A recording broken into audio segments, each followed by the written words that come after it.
ನಮಸ್ಕಾರ ನ್ಯೂಸ್ 10 ಗೆ ಸ್ವಾಗತ. ನಾನು ನವಿತಾ ಜೈನ್. ಬಂಧನದ ಭೀತಿಯಲ್ಲಿ ಶಾಸಕ ಮಾಡಾಳ್. ಎಲ್ಲಿದ್ದಾರೆ ಶಾಸಕ ಮಾಡಾಳ್ ವಿರೂಪಾಕ್ಷಪ್ಪ? ಹಿಂದೆ ಲೋಕಾಯುಕ್ತ ಅರೆಸ್ಟ್ ಮಾಡುತ್ತಾ? ಮಾಡಾಳ್ ಮಾಯಾ.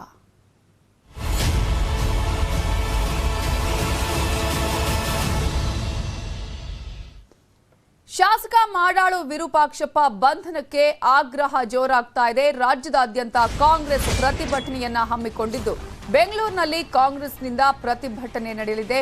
ಕೆಪಿಸಿಸಿ ಅಧ್ಯಕ್ಷ ಡಿಕೆ ಶಿವಕುಮಾರ್, ಉಸ್ತುವಾರಿ ರಣದೀಪ್ ಸುರ್ಜೇವಾಲಾ ಭಾಗಿಯಾಗಲಿದ್ದು, ಸಿಎಂ ಬಸವರಾಜ ಬೊಮ್ಮಾಯಿ ರಾಜೀನಾಮೆಗೂ ಒತ್ತಾಯಿಸಿ ಪ್ರತಿಭಟನೆಯನ್ನ ಹಮ್ಮಿಕೊಳ್ಳಲಾಗಿದೆ. ಶಾಸಕರ ಭ್ರಷ್ಟಾಚಾರದ ವಿರುದ್ಧ ಭಾರೀ ಪ್ರತಿಭಟನೆಯನ್ನ ಕಾಂಗ್ರೆಸ್ ಹಮ್ಮಿಕೊಂಡಿದ್ದು, ಶಾಸಕ ಮಾಡಾಳು ವಿರೂಪಾಕ್ಷಪ್ಪ ಈ ಪ್ರಕರಣದಲ್ಲಿ A1 ಅವರ ಬಂಧನ ಆಗದೆ ಉಳಿದವರ ಬಂಧನ ಆಗಿದೆ, ಅವರನ್ನ ಬಂಧಿಸಬೇಕು ಅಂತ ಹೇಳಿ ಆಗ್ರಹಿಸಿ ರಾಜ್ಯದಾದ್ಯಂತ ಕಾಂಗ್ರೆಸ್ ಪ್ರತಿಭಟನೆಯನ್ನ ಮಾಡ್ತಾ ಇದೆ. ಬೆಂಗಳೂರಲ್ಲಿ ಕಾಂಗ್ರೆಸ್ ಪ್ರತಿಭಟನೆಯನ್ನ ಹಮ್ಮಿಕೊಂಡಿದೆ. ದೃಶ್ಯಗಳಲ್ಲಿ ನೀವು ಗಮನಿಸ್ತಾ ಇದ್ದೀರಾ. ಕಾಂಗ್ರೆಸ್ನ ಪ್ರತಿಭಟನೆ ನಡೀತಾ ಇರುವಂತಹ ದೃಶ್ಯವನ್ನು ನೀವು ಗಮನಿಸ್ತಾ ಇದ್ದೀರಿ. ಭ್ರಷ್ಟಾಚಾರವೇ ಬಿಜೆಪಿಯ ಯಾವ ರೀತಿಯಾಗಿ ಆಧಾರವಾಗಿ ಇಟ್ಟುಕೊಂಡಿದೆ ಅನ್ನುವಂತಹ ಫ್ಲೆಕ್ಸ್ ಕಾರ್ಡ್ಗಳನ್ನ ಕೂಡ ಈಗಾಗಲೇ ಫ್ಲಕ್ ಕಾರ್ಡ್ಗಳನ್ನ ಇಟ್ಟುಕೊಂಡು ಕಾಂಗ್ರೆಸ್ ಪ್ರತಿಭಟನೆಯನ್ನ ಮಾಡ್ತಾ ಇದೆ. ಸೂಟ್ ಕೇಸ್ ಇಟ್ಕೊಂಡು ಸಿದ್ದರಾಮಯ್ಯ ಅವರು ಅಣಕಿಸುವ ಮೂಲಕ ಈಗ ಪ್ರತಿಭಟನೆಯನ್ನ ಮಾಡ್ತಾ ಇದ್ದಾರೆ. ಆ ದೃಶ್ಯಗಳನ್ನು ನೀವು ನೋಡ್ತಾ ಇದ್ದೀರಿ. ಇದರ ಬಗ್ಗೆ ಇನ್ನಷ್ಟು ಡೀಟೇಲ್ಸ್ ಕೊಡೋದಕ್ಕೆ ಪೊಲಿಟಿಕಲ್ ಬ್ಯೂರೋ ಹೆಡ್ ಆಗಿರುವ ಚಿದಾನಂದ ಪಟೇಲ್ ನೇರ ಸಂಪರ್ಕದಲ್ಲಿದ್ದಾರೆ. ಚಿದಾನಂದ ಪಟೇಲ್, ಈಗ ಮಾಡಾಳ್ ವಿರೂಪಾಕ್ಷಪ್ಪ ಅವರನ್ನ ಬಂಧಿಸಬೇಕು ಅಂತ ಹೇಳಿ ಕಾಂಗ್ರೆಸ್ ಪ್ರತಿಭಟನೆ ಮಾಡ್ತಾರೆ. ಒಂದ್ ಕಡೆ ಸಿದ್ದರಾಮಯ್ಯ ಅವರು ಸೂಟ್ ಕೇಸನ್ನು ಇಟ್ಕೊಂಡು ವ್ಯಂಗ್ಯದ ರೀತಿಯಲ್ಲೂ ಕೂಡ ಅಣಕಿಸೋದಕ್ಕೆ ಪ್ರತಿಭಟನೆಯಲ್ಲಿ ಸೂಟ್ ಕೇಸ್ ಇಟ್ಕೊಂಡಿದ್ದಾರೆ. ಈಗ ಅವರ ಪ್ರಮುಖವಾದಂತಹ ಆಗ್ರಹ ಏನು? ಅಮಿತ್ ಶಾ ಅವರು ಈಗಾಗಲೇ ಸರ್ಕಾರದ ವಿರುದ್ಧ 40% ಕಮಿಷನ್ ಅಂತ ಹೇಳಿ ಗಂಭೀರ ಆರೋಪ ಇರತಕ್ಕಂಥದ್ದು. PSA ಸ್ಕ್ಯಾಮ್, ಹಲವಾರು ಸ್ಕ್ಯಾಮ್ಗಳು ಇದೀಗ ಬಿಜೆಪಿ ಸರ್ಕಾರವನ್ನು ಇನ್ನಿಲ್ಲದೆ ಚಿಂತೆಗೇಡು ಮಾಡಿರುವಂಥದ್ದು. ಚುನಾವಣೆ ಹೊತ್ತಲ್ಲಿ ದಾವಣಗೆರೆ ಜಿಲ್ಲೆಯ ಚೆನ್ನಗಿರಿಯ ವಿಧಾನಸಭಾ ಕ್ಷೇತ್ರದ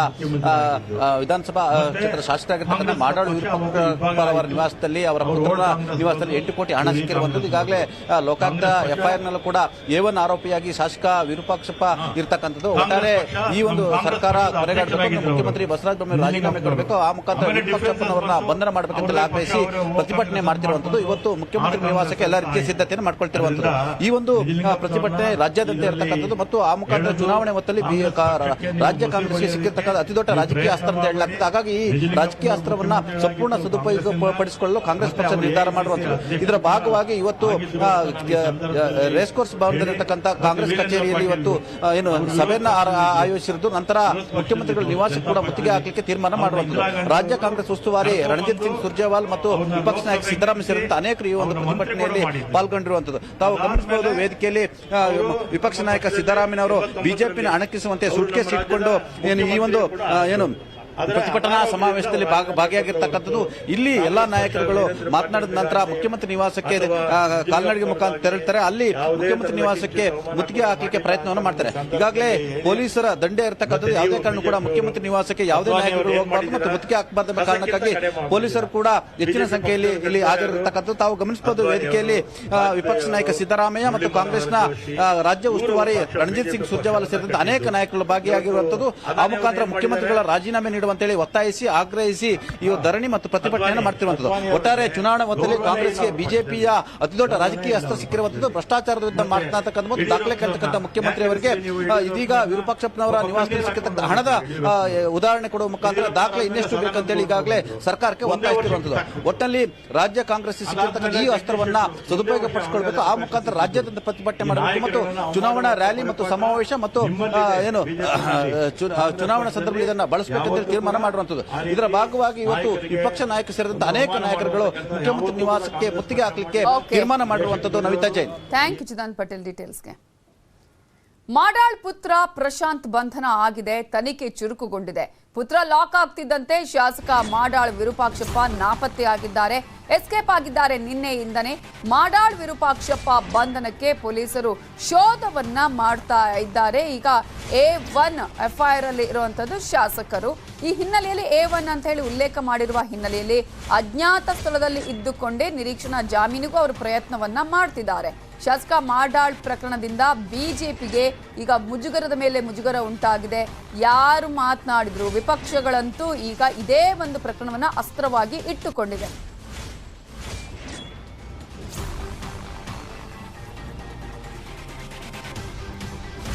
ಮಾಡಾಳ್ ಪುತ್ರ ಪ್ರಶಾಂತ್ ಬಂಧನ ಆಗಿದೆ, ಈಗಾಗಲೇ ತನಿಖೆ ಚುರುಕಾಗಿದೆ. ಈಗ ಎಲ್ಲಾ ರೀತಿಯ IT ಕೂಡ ಈಗ ಇನ್ವಾಲ್ವ್ ಆಗುವ ಹಾಗೆ ಕಾಣಿಸ್ತಾ ಇದೆ. ಅವರ ಮನೆಯಲ್ಲಿ ಸಿಕ್ಕಂತಹ ನಗದು ಆಗಿರಬಹುದು, ಮೊನ್ನೆ ಕಚೇರಿಯಲ್ಲಿ ಸಿಕ್ಕಂತಹ ನಗದು, ಇನ್ನು ಈಗ ದಾವಣಗೆರೆಯಲ್ಲೂ ಕೂಡ ನಿನ್ನೆ ತಡರಾತ್ರಿ ಅಧಿಕಾರಿಗಳು, ಲೋಕಾಯುಕ್ತ ಅಧಿಕಾರಿಗಳು ಅವರ ಮನೆಯಲ್ಲಿ ಆಲ್ಮೋಸ್ಟ್ 10 ಗಂಟೆಗಳ ಕಾಲ ಇಡೀ ಮನೆಯನ್ನ ತಲಾಶ್ ಮಾಡಿದ್ದಾರೆ. ಆದರೆ ಶಾಸಕ ಮಾಡಾಳು ವಿರೂಪಾಕ್ಷಪ್ಪ ಅವರು ಎಸ್ಕೇಪ್ ಆಗಿದ್ದಾರೆ.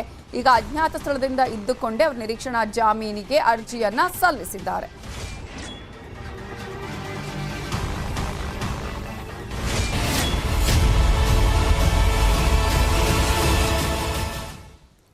ಶಾಸಕ ಮಾಡಾಳು ವಿರೂಪಾಕ್ಷಪ್ಪ ಅವರ ಮತ್ತಷ್ಟು ಭ್ರಷ್ಟಾಚಾರ ಬಯಲಿಗೆ ಬರ್ತಾ ಇದೆ. ಮಾಡಾಳು ಭ್ರಷ್ಟಾಚಾರವನ್ನ ಬಯಲಿಗೆ ಎಳೆದಿದೆ ಶ್ರೀರಾಮ ಸೇನೆ. ದಾವಣಗೆರೆಯಲ್ಲಿ ದಾಖಲಾತಿ ಸಮೇತ ಭ್ರಷ್ಟಾಚಾರವನ್ನ ಬಹಿರಂಗಗೊಳಿಸಿದೆ. ಎಷ್ಟೆಷ್ಟು ಆಸ್ತಿ ಇದೆ, ಎಲ್ಲೆಲ್ಲಿ ಆಸ್ತಿ ಮಾಡಿದ್ದಾರೆ, ಮೊದಲು ಅವರು ಎಲೆಕ್ಷನ್ಗೆ ನಿಂತಹ ಸಂದರ್ಭದಲ್ಲಿ ಇದ್ದಂತಹ ಆಸ್ತಿ ಎಷ್ಟು, ಒಮ್ಮೆಲೆ ಇಷ್ಟಿಷ್ಟು ಕೋಟಿ ಆಸ್ತಿಯನ್ನ ಅವರು ಸಂಪಾದನೆ ಮಾಡಿದ್ದು ಹೇಗೆ ಅನ್ನುವ ಇಂಚಿಂಚು ಮಾಹಿತಿಯನ್ನ ಶ್ರೀರಾಮ ಸೇನೆ ಜಿಲ್ಲಾಧ್ಯಕ್ಷ ಮಾಣಿ ಸರ್ಕಾರ್ ಈಗ ಬಹಿರಂಗ ಮಾಡಿದ್ದಾರೆ. 100 ಎಕರೆ ಆಸ್ತಿ ಸೈಟ್ ಇದ್ರೂ ದೂಡಾದಿಂದ ಈಗ ಸೈಟ್ ಅನ್ನ ಪಡ್ಕೊಂಡಿದ್ದಾರೆ ಅನ್ನುವ ಆರೋಪವನ್ನು ಮಾಡಿದ್ದಾರೆ. ಕಡು ಬಡವ ಅಂತ ಹೇಳಿ ಸರ್ಕಾರಿ ನಿವೇಶನವನ್ನ ಖರೀದಿ ಮಾಡಿದ್ದಾರೆ ಮಾಡಾಳು ವಿರೂಪಾಕ್ಷಪ್ಪ. ದಾವಣಗೆರೆ ಹರಿಹರ ನಗರಾಭಿವೃದ್ಧಿ ಇಲಾಖೆಯಲ್ಲಿ ಸೈಟ್ ಅನ್ನ ಪಡ್ಕೊಂಡಿದ್ದಾರೆ. 2008-09ರಲ್ಲಿ ಸರ್ಕಾರದಿಂದ ಮಾಡಾಳ್ ಸೈಟ್ ಪಡೆದ ಆರೋಪ ಇದ್ದು ಈ ಬಗ್ಗೆ ಲೋಕಾಯುಕ್ತದಲ್ಲಿ ಪ್ರಕರಣ ದಾಖಲಾಗಿತ್ತು. ಈ ಕುಟುಂಬನೇ ಮಾಡಾಳು ವಿರೂಪಾಕ್ಷಪ್ಪ ಚೆನ್ನಗಿರಿ ಇವ್ರ ಕುಟುಂಬನೇ ಭ್ರಷ್ಟ ಕುಟುಂಬ ಇದೆ. ಬೆಳಗ್ಗೆ ಲೋಕಾಯುಕ್ತದವರು ನಾವು ಒಂದು ಕ್ಯಾಲ್ಕುಲೇಷನ್ ಹಾಕಿದ್ರೆ ಬೇರೆ 4 ಪ್ರಾಪರ್ಟಿ 127 ಕೋಟಿ ಆಗುತ್ತೆ. ಬೇರೆ ಹೊಲ, ಅಡಿಕೆ ತೋಟ, ಮನೆ ಗಿನೆ ಬಂಗ್ಲೆ ಎಲ್ಲ ಬಿಟ್ಟು $96 ಕೋಟಿ ಕಲ್ಲಿರೋ ಮನೆ ಅವ್ರದ್ದಿರೋದು. ಎಲ್ಲಿಂದ ಬರ್ತಿದೆ ಹಣ ಇದು? ಮನೆಯಲ್ಲಿ ಲೋಕಾಯುಕ್ತರು ದಾಳಿ ಮಾಡಿದ್ರೆ 5.5 kg ಚಿನ್ನ ಸಿಕ್ಕಿದೆ, 7.25 ಕೋಟಿ ಕ್ಯಾಶ್ ಸಿಕ್ಕಿದೆ, ರಾಜ್ಯದ ಮೂಲೆ ಇರ್ತಕ್ಕಂಥ ಆಸ್ತಿಗಳದು ಪತ್ರಗಳು ಸಿಕ್ಕಿದೆ. ಇಷ್ಟೆಲ್ಲ ಆಸ್ತಿ ಇದ್ರು ಕಡು ಬಡವರಿಗೆ ದೂಡದಲ್ಲಿ ಸಿಗ್ಬೇಕಾದ ನಿವೇಶನದಲ್ಲಿ ಮನೆ ಮಂತರದವರೆಲ್ಲ ಸೈಟ್ ತಗೊಂತಾರೆ. ಮತ್ತೆ ನಮಗೆ ಆದಾಯ ಇಲ್ಲ, ಮನೆ ಇಲ್ಲ ಅಂತ ನಾಚಿಕೆ ಇದೆ ಅವರಿಗೆ. ಮಾಡಾಳು ವಿರೂಪಾಕ್ಷಪ್ಪ, ಅವ್ರ ಮಗ ಮಲ್ಲಿಕಾರ್ಜುನ್, ಪ್ರವೀಣ್ ಕುಮಾರ್, ಪ್ರಶಾಂತ್ 4 ಜನನು ಈ ಕೂಡಲೇ ಬಂಧಿಸ್ಬೇಕು. ಜನಪ್ರತಿಗಳ ವಿಶೇಷ ನ್ಯಾಯಾಲಯದಲ್ಲಿ ಇವ್ರದ್ದು ಜಾಮೀನ ರದ್ದು ಮಾಡ್ರಿ ಅಂತ ನಾನೊಂದು ಪಿಟಿಷನ್ ಹಾಕ್ತಾ ಇದೀವಿ. ಜಾಮೀನ್ ಮೇಲೆ ಹೊರಗಿರೋರು ಅವ್ರನ್ನ ಇದನ್ನ ಜಾಮೀನ ರದ್ದು ಮಾಡಬೇಕು. ಈ ಕುಟುಂಬನೇ ಮಾಡಾಳು ವಿರೂಪಾಕ್ಷಪ್ಪ ಚೆನ್ನಗಿರಿ ಇವ್ರ ಕುಟುಂಬನೇ ಭ್ರಷ್ಟ ಕುಟುಂಬ ಇದೆ. ಬೆಳಗ್ಗೆ ಲೋಕಾಯುಕ್ತದವರು ನಾವು ಒಂದು ಕ್ಯಾಲ್ಕುಲೇಷನ್ ಹಾಕಿದ್ರೆ ಬೇರೆ 4 ಪ್ರಾಪರ್ಟಿ 127 ಕೋಟಿ ಆಗುತ್ತೆ. ಬೇರೆ ಹೊಲ, ಅಡಿಕೆ ತೋಟ, ಮನೆ ಗಿನೆ ಬಂಗ್ಲೆ ಎಲ್ಲ ಬಿಟ್ಟು $96 ಕೋಟಿ ಕಲ್ಲಿರೋ ಮನೆ ಅವ್ರದ್ದಿರೋದು. ಎಲ್ಲಿಂದ ಬರ್ತಿದೆ ಹಣ ಇದು? ಮನೆಯಲ್ಲಿ ಲೋಕಾಯುಕ್ತರು ದಾಳಿ ಮಾಡಿದ್ರೆ 5.5 kg ಚಿನ್ನ ಸಿಕ್ಕಿದೆ, 7.25 ಕೋಟಿ ಕ್ಯಾಶ್ ಸಿಕ್ಕಿದೆ, ರಾಜ್ಯದ ಮೂಲೆ ಇರ್ತಕ್ಕಂಥ ಆಸ್ತಿಗಳದು ಪತ್ರಗಳು ಸಿಕ್ಕಿದೆ. ಸುಮಲತಾ ಬಿಜೆಪಿ ಸೇರ್ಪಡೆಯಾಗೋದು ಬಹುತೇಕ ಫಿಕ್ಸ್ ಅಂತಾನೆ ಹೇಳಲಾಗ್ತಿದೆ. ನಿನ್ನೆ ಮಂಡ್ಯದಲ್ಲಿ ಬಿಜೆಪಿ ನಾಯಕರ ಜೊತೆ ಪ್ರತ್ಯಕ್ಷರಾಗಿದ್ರು. ಪ್ರಹ್ಲಾದ್ ಜೋಶಿ ಅವ್ರ ಜೊತೆ ಇದ್ರು. ಪ್ರಹ್ಲಾದ್ ಜೋಶಿ ಅವರು ಈ ವಿಚಾರ ಮಾತಾಡಿದ್ರು. ಸುಮಲತಾ ಅವರು ಹೇಳಿದ್ರು. ಇವತ್ತು SM ಕೃಷ್ಣ ಅವರನ್ನ ಭೇಟಿ ಮಾಡಲಿದ್ದಾರೆ ಸಂಸದೆ ಸುಮಲತಾ ಅವರು. ಮಾರ್ಚ್ 12ಕ್ಕೆ ಮದ್ದೂರಿಗೆ ಪ್ರಧಾನಿ ನರೇಂದ್ರ ಮೋದಿ ಅವರು ಬರ್ತಾ ಇದ್ದಾರೆ. ಅವತ್ತೇ ಸುಮಲತಾ ಅವರು ಬಿಜೆಪಿಗೆ ಸೇರ್ತಾರಾ ಅನ್ನುವಂತಹ ಕುತೂಹಲ ಇದೆ. ಸುಮಲತಾ ಅವರ ನಡೆ ಏನು ಅನ್ನೋದು ಬಹಳಷ್ಟು ಕುತೂಹಲಕ್ಕೆ ಕಾರಣ ಆಗಿದೆ. ಸೂಕ್ತ ಸಂದರ್ಭದಲ್ಲಿ ಸೂಕ್ತವಾದ ನಿರ್ಧಾರವನ್ನ ತೆಗೆದುಕೊಳ್ತೀನಿ ಅನ್ನೋದು ನಿನ್ನೆಯೂ ಹೇಳಿರುವಂತಹ ಮಾತು ಸುಮಲತಾ ಅವರು. ಹಾಗಾದ್ರೆ ಸೂಕ್ತ ಸಂದರ್ಭ ಯಾವುದು? ಮಾರ್ಚ್ 12ಕ್ಕೆ ಸೂಕ್ತ ಸಂದರ್ಭದಲ್ಲಿ ಆ ಒಂದು ನಿರ್ಧಾರವನ್ನ ತೆಗೆದುಕೊಳ್ತಾರಾ?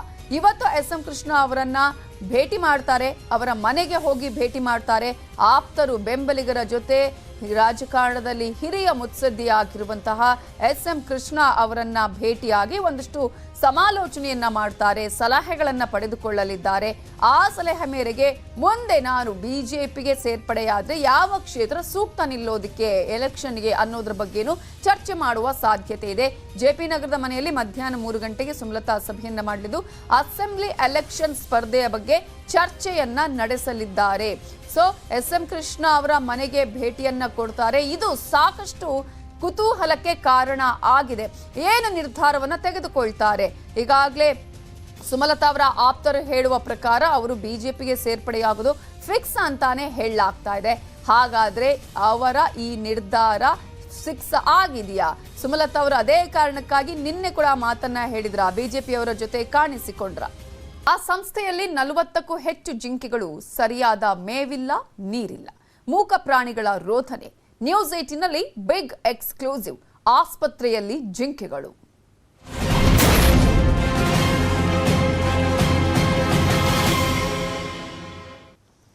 ಕಾಂಕ್ರೀಟ್ ನಾಡಿನಲ್ಲಿ ವನ್ಯಜೀವಿಗಳ ರೋಧನೆ.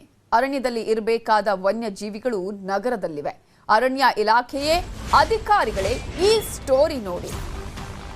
ಹಲವು ವರ್ಷಗಳಿಂದ ಸೇಂಟ್ ಜಾನ್ ಆಸ್ಪತ್ರೆಯಲ್ಲಿ ಜಿಂಕೆಗಳು ಸೆರೆವಾಸವನ್ನ ಅನುಭವಿಸ್ತಾ ಇವೆ. ಸೇಂಟ್ ಜಾನ್ಸ್ ಆಸ್ಪತ್ರೆಯಲ್ಲಿವೆ 40ಕ್ಕೂ ಹೆಚ್ಚು ಜಿಂಕೆಗಳು. ಅರಣ್ಯ ಇಲಾಖೆಯ ಅಧಿಕಾರಿಗಳು ಒಂದ್ಸಲ ಈ ಕಡೆ ನೋಡಬೇಕು. ಯಾಕಂದ್ರೆ ಇಲ್ಲಿ ಇರುವಂತದ್ದು ಬರೋಬ್ಬರಿ 40ಕ್ಕೂ ಹೆಚ್ಚು ಜಿಂಕೆಗಳನ್ನ ಸೆರೆವಾಸದಲ್ಲಿ ಇಡಲಾಗಿದೆ. ನ್ಯೂಸ್ 18ನ ರಹಸ್ಯ ಕಾರ್ಯಾಚರಣೆಯಲ್ಲಿ ಜಿಂಕೆಗಳ ರೋದನ ಕಣ್ಮುಂದೆ ಬರುತ್ತೆ. ಆ ಜಿಂಕೆಗಳು ಯಾವ ರೀತಿಯಾಗಿದೆ ದೃಶ್ಯಗಳಲ್ಲೂ ನೀವು ನೋಡಬಹುದು. ಸರಿಯಾದ ಮೇವಿಲ್ಲ, ನೀರಿಲ್ಲ, ಮೂಕ ಪ್ರಾಣಿಗಳು ತಮ್ಮ ರೋದನೆಯನ್ನ ಅನುಭವಿಸ್ತಾ ಇವೆ. ಹಾಗಾದ್ರೆ ಆಸ್ಪತ್ರೆಗೆ ಜಿಂಕೆಗಳು ಯಾಕೆ ಬಂತು? ಎಲ್ಲಿಂದ ಬಂತು? ಆಸ್ಪತ್ರೆಯಲ್ಲಿ ವನ್ಯಜೀವಿಗಳನ್ನ ಸಾಕೋಕೆ ಅವಕಾಶ ಇದೆಯಾ?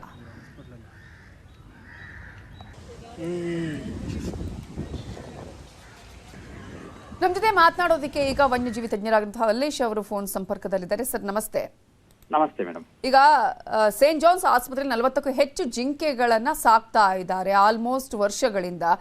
ಈ ಅವಕಾಶ ಇದೆಯಾ ಸರ್? ಮೊದಲನೇದಾಗಿ 1972 ಆಕ್ಟ್ ಪ್ರಕಾರ ಆ ರೀತಿಯ ಅವಕಾಶ ಇಲ್ಲ ಅಂತ ಹೇಳಿ ಹೇಗೆ ಇವರು ಸಾಕ್ತಾರೆ? ಇದು ಅಕ್ರಮವಾಗಿ ಸಾಕುವಂತದ್ದ ಹೇಗೆ? ಹಾಗಾದ್ರೆ ಇಲ್ಲಿ ಮೋಸ್ಟ್ಲಿ ಇದು ಅಕ್ರಮವಾಗಿ ಸಾಕಿರತಕ್ಕಂತದ್ದು ಬೆಳಕಿಗೆ ಬಂದಿದೆ. ಯಾಕೆಂತಂದ್ರೆ ವನ್ಯಜೀವಿಯನ್ನ ಯಾರು ನಮ್ಮ ಹತೋಟಿಲಿ ಇಟ್ಕೊಳಕ್ ಆಗಲ್ಲ. ಅಂದ್ರೆ ವೈಲ್ಡ್ ಲೈಫ್ ನ ಶೆಡ್ಯೂಲ್ ಸ್ಪೀಶೀಸ್ ಆಗಿರೋದ್ರಿಂದ ಇದು ಇದನ್ನ ಯಾರು ತಮ್ಮ ವಶದಲ್ಲಿ ಇಟ್ಕೊಳಂಗಿಲ್ಲ. ಎರಡನೇದು ಅಕ್ರಮವಾಗಿ ಅದನ್ನ ಸಾಕಂಗೂ ಇಲ್ಲ. ಹೌದು. ಹಂಗ್ ನೋಡಕ್ಕಾದ್ರೆ ಇದು ಇಲ್ಲಿಗಲ್ ಅಂತ ಅನ್ಸ್ತಾ ಇದೆ. This is illegal. ಆಮೇಲೆ ಸರ್ಕಾರ, ಅರಣ್ಯ ಇಲಾಖೆ ಇವ್ರ ವಿರುದ್ಧ ಕ್ರಮ ಜರುಗಿಸಿ ಈ ಒಂದು ಪ್ರಾಣಿಗಳಿಗೆ ಒಂದು ಮೂಲ ನೆಲೆ ಒದಗಿಸಿ ಅದನ್ನ ಸ್ಥಳಾಂತರವಾಗಿಸ್ಬೇಕು ಈ ಜಾಗದಿಂದ. ಇದು ಸಾಕಷ್ಟು ಪ್ರೋಸೆಸ್ ಇದೆ. ಆಮೇಲೆ ಇವು ಕಾಡಲ್ಲಿ ಬಿಡ್ಲಿಕ್ಕೆ ಬರಲ್ಲ ಅಂತ ಅನಿಸ್ತಾ ಇದೆ. ಯಾಕಂದ್ರೆ ಇದು ಡೊಮೆಸ್ಟಿಕೇಟೆಡ್ ಆಗಿದೆ. ಅಂದ್ರೆ ಜನರ ಹತ್ರ ಅದು ಫುಡ್ ತಗೊಳ್ಳೋದು, ಆಹಾರ ತಗೊಳ್ಳೋದಾಗಿರ್ಲಿ ಅಭ್ಯಾಸ ಆಗಿರೋದ್ರಿಂದ ಕಾಡಲ್ಲಿ ಇದು ಬದುಕ್ಲಿಕ್ಕೂ ಆಗಲ್ಲ. ಇದಕ್ಕೆ ಕರ್ನಾಟಕ ಸರ್ಕಾರ ಮತ್ತೆ ಬನ್ನರ್ಘಟ್ಟ ಯಾವ್ದು ಹರ್ಬಿವರಸ್ ಫಾರೆಸ್ಟ್ ಅಂತ ಇದೆ, ಅಲ್ಲಿ ಕೆಲವು ಜಿಂಕೆಗಳನ್ನ ಬಿಟ್ಟು ಇನ್ ಸ್ವಲ್ಪನ ಬೇರೆ ಕಡೆ ಬಿಡೋದು, ಇಲ್ಲ ಅಂತಂದ್ರೆ ತುರಳ್ಳಿ ಫಾರೆಸ್ಟ್ ಒಳಗಡೆ ಇದನ್ನ ಬಿಡಕ್ಕೆ ಅವಕಾಶ ಇದೆಯಾ ಅಂತ ಅರಣ್ಯ ಇಲಾಖೆಯವ್ರ ಜೊತೆ ಮಾತಾಡಿ ಈ ಅರಣ್ಯ ಇಲಾಖೆಯವರು ಅದಕ್ಕೊಂದು ಸೂಕ್ತ ನೆಲೆ ಆದಷ್ಟು ಬೇಗ ಕಂಡುಕೊಳ್ಳುವ ಒಂದು ಪ್ರಯತ್ನ ಮಾಡಬೇಕು. ಅಲ್ಲ ಸರ್, ಈಗ ಅವಕಾಶನೇ ಇಲ್ಲ ಈ ರೀತಿಯ ವನ್ಯಜೀವಿಗಳನ್ನ ನಾವು ಸಾಕೋದಿಕ್ಕೆ ಅಥವಾ ಯಾವುದೇ ರೀತಿಯ ಬೇಟೆ ಆಡೋದಿಕ್ಕೆ ಅಥವಾ ಅವುಗಳನ್ನ ಈ ರೀತಿಯಾಗಿ ಸೆರೆವಾಸ ಮಾಡೋದಿಕ್ಕೆ ಅವಕಾಶನೇ ಇಲ್ಲ. ಇಷ್ಟೀಗ ಅನೇಕ ವರ್ಷಗಳಿಂದ ಇದೆ ಅಂತ ಹೇಳಿದ್ರೆ ಯಾರಿಗೂ ಕೂಡ ಗೊತ್ತಾಗಿಲ್ವಾ? ಹಾಗಾದ್ರೆ ಅರಣ್ಯ ಅಧಿಕಾರಿಗಳಿಗೆ ಗೊತ್ತಿದ್ರು ಕಣ್ಮುಚ್ಚಿ ಕೂತಿದಾರ ಅನ್ನುವಂತಹ ಪ್ರಶ್ನೆ ಕೂಡ ಇಲ್ಲಿದೆ ಅಂತ. ಮೋಸ್ಟ್ಲಿ ಈ ಇಲಾಖೆಗೆ ಬರತಕ್ಕಂತ ರೇಂಜ್ ಫಾರೆಸ್ಟ್ ಆಫೀಸರ್ ಮತ್ತೆ ACF ಅವರು ಈ ಒಂದು ಕಾರ್ಯಾಚರಣೆ ತನಿಖೆನ ಆದಷ್ಟು ಬೇಗ ಕೈಗೊಳ್ಳಬೇಕು. ಮತ್ತೆ ಯಾರು ಇದರಲ್ಲಿ ಭಾಗಿಯಾಗಿದ್ದಾರೆ ಅವರ ವಿರುದ್ಧ ಕಾನೂನು ರೀತಿಯ ಒಂದು ಕ್ರಮ ಜರುಗಿಸಬೇಕು ಅಂತ ವನ್ಯಜೀವಿ ಹೋರಾಟದ ಪರವಾಗಿ ನಮ್ಮೊಂದು ಮನವಿ ಇದೆ. ಆಮೇಲೆ ಇದನ್ನ ಉದ್ದೇಶಪೂರ್ವಕವಾಗಿ ಮಾಡಿದಾರೋ ದುರುದ್ದೇಶಪೂರ್ವಕವಾಗಿ ಮಾಡಿದಾರೋ ಇಲ್ಲ ಫಾರೆಸ್ಟ್ ಡಿಪಾರ್ಟ್ಮೆಂಟ್ ಅವ್ರಿಗೆ ಪರ್ಮಿಷನ್ ಕೊಟ್ಟಿದಾರೋ ಅದಕ್ಕೇನಾರ ದಾಖಲಾತಿಗಳು ಇದೆಯಾ ಇಲ್ವಾ ಅಂತ ಒಂದು ಪರಿಶೀಲನೆ ಅರಣ್ಯ ಇಲಾಖೆಯವರು ಮಾಡಬೇಕಾಗಿದೆ. ಥ್ಯಾಂಕ್ ಯು ವಲ್ಲೀಶ್ ಅವರೇ, ನ್ಯೂಸ್ 18 ಜೊತೆ ಮಾತನಾಡಿದ್ದಕ್ಕಾಗಿ. Election bench comedy punch, political ಸೈನ್ಸ್ಗೆ ನವರಸದ ಟಚ್. ರಾಜಕಾರಣಿಗಳ ಪ್ರಕಾರ ಅವರು ಮಾಡಿದ್ದೇ ಸರಿ, ಇಂಥದ್ದನ್ನೆಲ್ಲ ಹಾಸಿದ ಬಾಣ್ಲಿಯೊಳಗೆ ಹಾಕೊಂಡು ಹುರಿದು ಬಡಿಸುತ್ತೆ ನಮ್ಮ ಚುನಾವಣಾ ಚುರುಮುರಿ. ಈ ಚುನಾವಣಾ ಚುರುಮುರಿಯನ್ನ ನೋಡ್ತಾ ಎಂಜಾಯ್ ಮಾಡ್ತಾ ನಾವು ಇವತ್ತಿನ ಈ ಹೊತ್ತಿನ ಬುಲೆಟಿನ್ ಅನ್ನು ಮುಗಿಸ್ತಾ ಇದ್ದೀವಿ. ನೋಡ್ತಾ ಇದ್ದೀವಿ ನ್ಯೂಸ್ 18, ಜಾಲ ನಮ್ಮದು, ಬಲ ನಿಮ್ಮದು.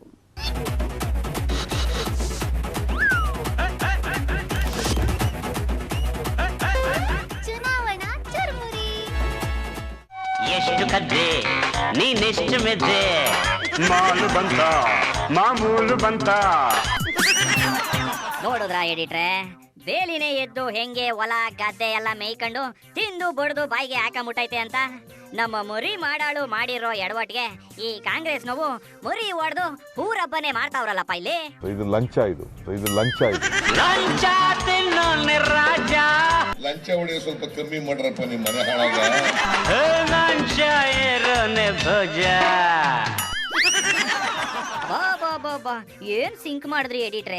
ಅಂದಂಗೆ ಏನಂತಪ್ಪ ನಿಮ್ಮ DK ಸಾಹೇಬ್ರದು ಕೇಳೋದ್ ಕೇಳ್ತಾ CM ನ ರಾಜೀನಾಮೆ ಕೊಡಿ ಅಂತ ಕೂತ್ಕೊಂಡ್ಬಿಟ್ಟೈತಂತೆ ಅದು. ನಾನು ಮುಖ್ಯಮಂತ್ರಿಗಳಿಗೆ ತಮ್ಮ ರಾಜೀನಾಮೆ ಕೊಡಬೇಕು ಅಂತೇಳಿ ನಾನು ಒತ್ತಾಯವನ್ನು ನಾನು ಮಾಡ್ತೀನಿ. ಅಯ್ಯೋ, ಇನ್ನೆರಡು ತಿಂಗಳಿಗೆ ಎಲೆಕ್ಷನ್ ಬರ್ತದೆ ಇರಪ್ಪ, ಆಮೇಲೆ CM ಸೀಟು ಬೇಡ ಏನು ಬೇಡ ಅಂತ ಅವರೇ ಮನೆಗೆ ಹೋಗಿ ಸೆಟ್ಲ್ ಆಯ್ತಾರೆ. ಇದು ಲಂಚ, ಇದು ಲೋಕಾಯುಕ್ತ ಅಧಿಕಾರಿಗಳೇ ದುಡ್ಡು ಎಣಿಸ್ತಾ ಇದ್ದಾರೆ, ಶಾಸಕರ ಕಚೇರಿಯಲ್ಲಿ ಮನೆಯಲ್ಲಿ ಎಲ್ಲ ಇದೆ. ಇದ್ರ ಬಗ್ಗೆ ತುಂಬಾ ರಿಸರ್ಚ್ ಮಾಡಿರೋ ತರ ಇದೆ. ರಾಜೀನಾಮೆ ಕೊಟ್ರೆ ಆ ಸ್ಥಾನಕ್ಕೂ ಗೌರವ. ಅಯ್ಯೋ, ನೀವು ಹಿಂಗೆ ರಾಜೀನಾಮೆ ಅನ್ಕೊಂಡು ರಾಗ ಎಳಿತಾ ಇರಿ. ತಿಹಾರ್ ಜೈಲಲ್ಲಿ ನಿಮಗೋಸ್ಕರ ಒಂದು ರೂಮ್ ನ ರಿಸರ್ವ್ ಮಾಡಿಸೋರಂತೆ. ಹಂಗಂತ ನಾವ್ ಹೇಳ್ತಿಲ್ಲಪ್ಪ, ಈಶ್ವರಪ್ಪನವ್ರು ಹೇಳ್ತಾವ್ರೆ.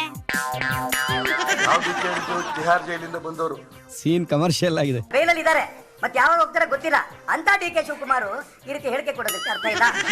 ತುಂಬಾ ಅನ್ಭವಿಸ್ತ್ರಪ್ಪ ನೀವು. ಯಾರೇ ಮಾಡಿದ್ರು ಕೂಡ ಅದು ತಪ್ಪೇ. ಎಂತ ಮಾತಾಡ್ಬಿಟ್ರಿ. ಅದ್ರ ಬಗ್ಗೆ ತನಿಖೆ ಆಗತ್ತೆ, ಸಂಬಂಧಪಟ್ಟವ್ರ ಬಗ್ಗೆ ಕ್ರಮ ತಗೋದು. ನೋಡಿದ್ರಾ ಎಡಿಟ್ರೆ, ತಪ್ಪು ಮಾಡಿದವ್ರಿಗೆ ಶಿಕ್ಷೆ ಆಯ್ತದೆ ಅನ್ಬಿಟ್ಟು ಈಶ್ವರಪ್ಪನವರು ಹೆಂಗೆ ತಿಪ್ಪೇನ ಸಾರಿಸ್ಬಿಟ್ರು ಅಂತ. ನಿನ್ ಮನ್ಸು ಎಷ್ಟು ಪರಿಶುದ್ಧವಾಗದು. ಈ ಕೋಟಿ ಹಣ ಏನಾದ್ರು ಕಾಂಗ್ರೆಸ್ ನೋವು ಮನೇಲಿ ಏನಾರ ಸಿಕ್ಬಿಟ್ಟಿದ್ರೆ ಇದು ಮರಿ ಹೊಡೆದು ಊರಿಗೆಲ್ಲ ಬಾಡೂಟ ಹಾಕಿಸ್ಬಿಡ್ತಿತ್ತು ಹೋಗತ್ಲಾಗೆ. ಎಷ್ಟು ಕದ್ದೆ ನೀನೆಷ್ಟು ಮೆದ್ದೆ, ಇದು ಲಂಚ ಲಂಚ ತಿನ್ನೋನೆ ರಾಜ. ಲಂಚ ಹೊಡೆಯ ಸ್ವಲ್ಪ ಕಮ್ಮಿ ಮಾಡ್ರಪ್ಪ ನಿಮ್ಮ ಮನೆ ಹಾಳಾಗ. ಲಂಚ ಏರೋನೆ ಭೋಜ. ಎಡಿಟ್ರೆ, ಈ ಎರಡೂ ಪಾರ್ಟಿಗಳಿಗೆ ಉಗಿದು ಉಪ್ಪು ಹಾಕಿ ಮಸಾಲೆ ಹಾಕಕ್ಕೆ ನಮ್ಮ ಇಬ್ರಾಹಿಂ ಸಾಹೇಬ್ರೇ ಸರಿ. ಕರ್ಸಿಪ ಕಿದರೆ ಅಮರ ಇಬ್ರಾಹಿಂ ಸಾಬು ದಿಕ್ರಾಯಿಚ್ ನೈ ಜಲ್ದಿ ಆವ್ ಬಾ. ಇವೆರಡೂ ಪಾರ್ಟಿ ಇದೆಯಲ್ಲ ಒಂದೇ ಬೀದಿಯ ಪತಿವರ್ತಿಯರು. ಏನ್ ಹೇಳ್ತಾ ಇದೆಯೋ ನಂಗೊಂದು ಅರ್ಥ ಆಗ್ತಿಲ್ಲ. ಒರಿಜಿನಲ್ ಮಂತ್ರಿಗಳ ಮನೆಗೆ ರೈಡ್ ಮಾಡಿದ್ರೆ ಕರ್ನಾಟಕದ ಸಾಲ ತೀರುವಷ್ಟು ದುಡ್ಡು ಸಿಗತ್ತೆ. ಇದು ಶಾಂಪಲ್, ಬರೀ ಉಪ್ಪಿನಕಾಯಿ. ನೋಡಿದ್ರೆ ಗೊತ್ತಾಗುತ್ತೆ ಬಿಡಿ. ಒಳಗಡೆ ಚಾಪ್ಸು, ಚಿಕನ್, ಮಟನ್ ತುಂಬಾ ಇದಾವೆ.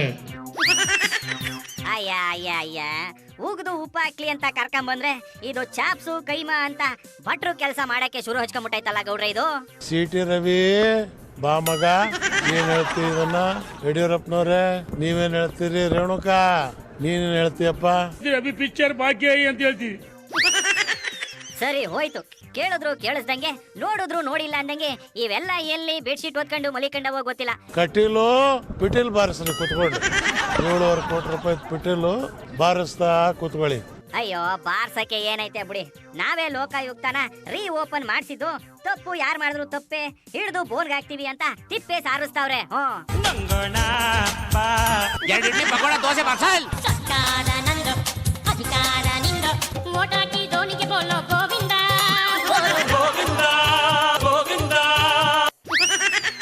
ಎಡಿಟ್ರೆ, ಸಿದ್ದರಾಮಣ್ಣವರು ತಲೆಗೆ 500 ರೂಪಾಯಿ ಫಿಕ್ಸ್ ಮಾಡಿದ್ದು ನಾನಲ್ಲ, ಬಿಜೆಪಿಯವರು ವಿಡಿಯೋ ರೆಕಾರ್ಡು ಸರಿಯಾಗಿ ಬಂದಿಲ್ಲ ಅಂತ ಪಿಕ್ಚರ್ ತೋರಿಸ್ತಾವ್ರಂತಲ್ಲ, ಏನ್ ಕತೆ ಅವ್ರದು?